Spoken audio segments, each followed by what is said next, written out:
بسم اللہ الرحمن الرحیم۔ بنی اسرائیل میں ایک بہت عبادت گزار لکڑہارا تھا۔ اس کی بیوی بنی اسرائیل کی عورتوں میں سب سے زیادہ حسین و جمیل تھی۔ دونوں میاں بیوی ہنسی خوشی زندگی گزار رہے تھے۔ جب اس ملک کے بادشاہ کو لکڑہارے کی بیوی کے حسن و جمال کی خبر ملی تو اس کے دل میں شیطانی خیال آیا اور اس نے طے کر لیا کہ میں کسی طرح اس عورت کو ضرور حاصل کروں گا۔ چنانچہ اس ظالم اور شہوت پرست بادشاہ نے ایک بڑھیا کو اس لکڑہارے کی بیوی کے پاس بھیجا تاکہ وہ اسے ورگلائے اور لالچ دے کر اس بات پر آمادہ کرے کہ وہ لکڑہارے کو چھوڑ کر شاہی محل میں ملکہ بن کر زندگی گزارے۔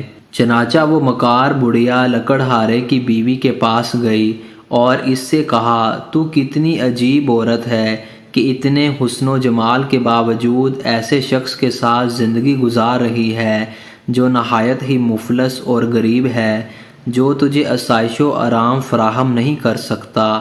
اگر تو چاہے تو بادشاہ کی ملکہ بن سکتی ہے۔ بادشاہ نے پیغام بھیجا ہے کہ اگر تو لکڑہارے کو چھوڑ دے گی تو میں تجھے اس جھونپڑی سے نکال کر اپنے محل کی زینت بناؤں گا، تجھے ہیرے جواہرات سے آراستہ و پیراستہ کر دوں گا، تیرے لیے ریشم اور عمدہ کپڑوں کا لباس ہوگا، ہر وقت تیری خدمت کے لیے کنیزے اور خدام ہاتھ باندھے کھڑے ہوں گے اور تجھے اعلیٰ درجے کے بستر اور تمام سہولتیں مل جائیں گی۔ بس تو اس غریب لکڑہارے کو چھوڑ کر میرے پاس چلی آ۔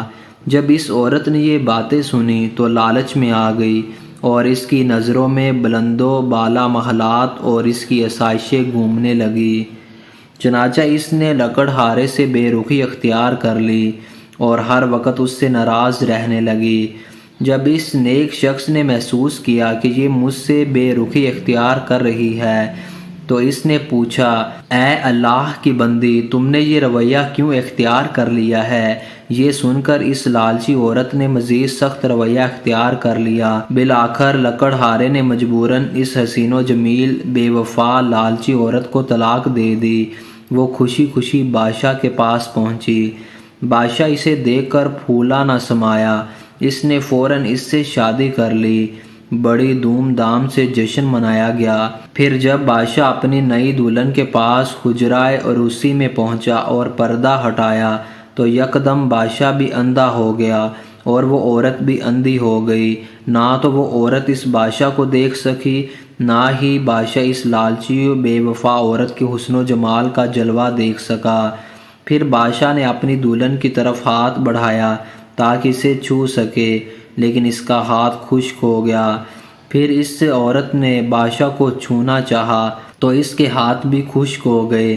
جب انہوں نے ایک دوسرے سے بات کرنا چاہی تو دونوں ہی بہرے اور گونگے ہو گئے اور ان کی شہوت بالکل ختم ہو گئی۔ اب وہ دونوں بہت پریشان ہوئے۔